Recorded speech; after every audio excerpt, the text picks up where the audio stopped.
देवळा तालुक्यातील रणादेव पाडे येथील जागृत रणेश्वर मंदिर परिसरात आमदार निधीतून मंजूर असलेल्या सुमारे 15 लाख रुपये खर्चाच्या सभामंडपाच्या बांधकामादरम्यान भिंत कोसळल्याची घटना समोर आली आहे।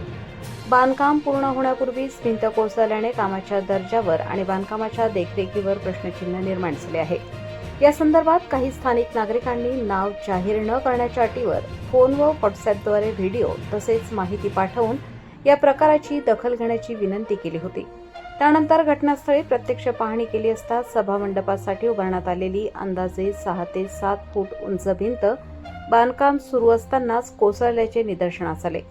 हा प्रकार सुमारे 7 ते 8 दिवसांपूर्वी घडल्याची माहिती मिळाली आहे। सुदैवाने या घटनेत कोणतीही जीवितहानी झाली नाही। मात्र लाखो रुपयांच्या सार्वजनिक निधीतून सुरू असलेल्या कामाची भिंत बांधकामाच्या काळातच कोसळल्याने ग्रामस्थांमध्ये नाराजी व्यक्त होत आहे। कामाचा दर्जा, वापरण्यात आलेले साहित्य, बांधकामाची गुणवत्ता आणि संबंधित विभागाकडून होणारी देखरेख याबाबत प्रश्न उपस्थित केले जात आहेत।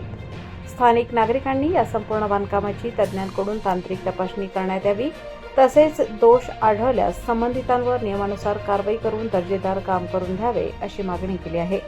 दरम्यान या प्रकरणाबाबत सार्वजनिक बांधकाम विभागाच्या अधिकाऱ्यांशी संपर्क साधला असता त्यांनी सांगितले की 15 लाख रुपये मंजूर असलेल्या कामातील हा भाग नाही, कंत्राटदाराकडून हा भाग वाढीव काम म्हणून करण्यात येत होता। तसेच सदर काम आमदार निधीतून मंजूर असून ते देवगिरी कंस्ट्रक्शनचे अजय आहिरे यांना देण्यात आल्याची माहिती विभागाच्या अधिकाऱ्यांनी दिली। मात्र अधिकाऱ्यांच्या या स्पष्टीकरणामुळे नवीन प्रश्न उपस्थित झाले आहेत। जर हा भाग वाढीव काम म्हणून करण्यात येत होता तर त्याची तांत्रिक मान्यता, गुणवत्ता तपासणी आणि देखरेख कोणाच्या अखत्यारीत होती, असा सवाल उपस्थित केला जात आहे। या प्रकरणात सार्वजनिक बांधकाम विभागाच्या भूमिकेवरही प्रश्न उपस्थित केले जात असून कंत्राटदाराची बाजू घेतली जात असल्याचे दिसून येत आहे। त्यामुळे या संपूर्ण प्रकरणाची निष्पक्ष तांत्रिक चौकशी करून सत्य समोर आणावे अशी मागणी जोर धरत आहे। आता सार्वजनिक बांधकाम विभागाकडून प्रत्यक्ष पाहणी करून कोणती कारवाई केली जाते, तसेच संबंधित बांधकामांची गुणवत्ता कशी सुनिश्चित केली जाते याकडे ग्रामस्थांचे लक्ष लागले आहे। नमस्कार, मी वैभव पवार आणि आपण बघत आहात प्रबंधभूमी महाराष्ट्र न्यूज। मी आता आलो आहे देवळा तालुक्यातील रणादेव पाडे आणि या रणादेव पाडे येथे असणाऱ्या जे जागृत देवस्थान आहे रणादेव मंदिर आणि या मंदिराच्या परिसरात आपण आलेलो आहोत आणि या ठिकाणी सभामंडपाचं काम सुरू असल्याचं आपण ह्या व्हिडिओच्या माध्यमातून बघू शकतो। आपल्याला खरं तर व्हॉट्सअप असेल, फोनद्वारे काही नागरिकांनी नाव न सांगण्याच्या अटीवर आणि अनोळखी व्यक्तींनी आपल्याला आपल्या प्रबंधभूमीच्या कार्यालयाशी संपर्क साधला होता की सभामंडपाचं काम सुरू आहे आणि येथील भिंत काही 2-3 दिवसापूर्वी काम सुरू असताना कोसळलेले अतिशय दर्जाहीन आणि निकृष्ट दर्जाचं काम सुरू असल्याची माहिती आपल्याला व्हॉट्सअपद्वारे आणि फोनद्वारे कळवली होती आणि त्याची सत्यता पडताळणीसाठी आपण या जागेवरती पोहोचलेलो आहोत। रिॲलिटी चेकसाठी आपण आलेलो आहोत आणि या ठिकाणी या सभामंडपाच्या ठिकाणी आपण आलो आहोत ज्या ठिकाणचा व्हिडिओ आपल्याला प्राप्त झालेला होता। काही नागरिकांनी नाव न सांगण्याच्या अटीवरती आपल्या प्रबंधभूमीच्या कार्यालयाशी संपर्क केला होता आणि कार्यालयाकडून प्राप्त सूचनेनुसार आपण या ठिकाणी आलेलो आहोत। खरं तर या ठिकाणी सभामंडपाचं काम सुरू असल्याचं आपण बघू शकतो।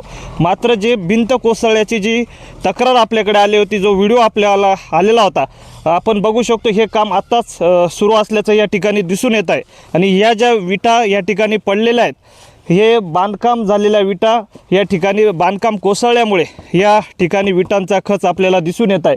खरं तर त्या ठिकाणी जर बघितलं आपण या खडीचा काही माल देखील या ठिकाणी कोसळलेला दिसून येत आहे। या ठिकाणचं जे दृश्य कॅमेराच्या माध्यमातून आपण बघू शकतो, या ठिकाणी बांधकाम झालेलं होतं आणि हे बांधकाम पूर्णतः कोसळलेलं आहे। सुदैवानं या बांधकामाच्या दरम्यान आणि या भिंत कोसळण्याच्या दरम्यान जे काही कामगार होते यांची सुदैवानं काही जीवितहानी आणि काही दुर्दैवी घटना घडलेली आपल्याला दिसून येत नाही। मात्र या ठिकाणची जर परिस्थिती आपण बघितली तर हे जे बांधकाम होतं, हे बांधकाम या ठिकाणी कोसळलेलं आहे। रणादेव पाडे येथे आणि जे मंदिर आहे या ठिकाणी सभामंडपाचं काम सुरू आहे आणि त्या ठिकाणची ही भिंत या व्हिडिओच्या माध्यमातून आपण बघू शकतो। हे आपल्याला जो प्राप्त झालेला व्हिडिओ होता याच्यामध्ये हे सगळं बांधकाम जो बीम भरलेला आहे तो देखील कोसळल्याचं त्या व्हिडिओमध्ये दिसलेलं होतं आणि खरोखर हे बांधकाम आता नव्याने करण्यात येत आहे। त्या ठिकाणी आपण बघू शकतो उभे स्टील या ठिकाणी टाकण्यात येत आहे आणि खरं तर किती दर्जाहीन आणि त्या कामाच्या गुणवत्तेवर हा प्रश्नचिन्ह नागरिकांकडून उपस्थित केला जातो आहे आणि आपण त्याची रिॲलिटी चेकसाठी या ठिकाणी आलो होतो।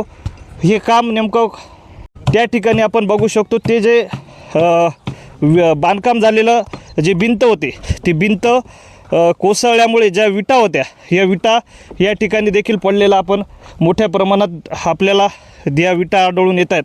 हे बघा पूर्णतः बांधकाम या ठिकाणी झालेलं होतं। ही जी बांधकाम सुरू आहे आत्ता आपण या ठिकाणी आलोत हे बांधकाम पूर्ण झालेलं म्हणजे अर्धवट जे काही कोसळलेलं बांधकाम होतं हे काम झालेलं होतं, मात्र ती भिंत का कोसळली त्यामागचं नेमकं तांत्रिक विश्लेषण हे बांधकाम विभागाचे अधिकारी निश्चित करतीलच।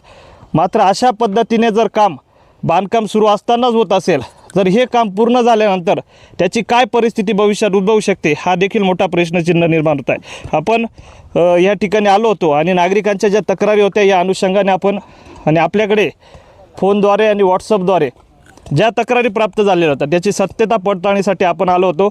पुन्हा एकदा व्हिडिओच्या माध्यमातून कॅमेऱ्याच्या माध्यमातून आपण बघू शकतो या मोठ्या प्रमाणात विटांचा खच जे बांधकाम झालेलं होतं ते या ठिकाणी कोसळलेलं आहे आणि नव्याने त्या ठिकाणी पुन्हा बांधकाम करण्याचं काम या कामगारांकडून सुरू आहे। निश्चित प्रबंधभूमी महाराष्ट्र न्यूजसाठी सोपान सोनवण्यासह मी वैभव पवार, राणादेव पाडे, देवळा।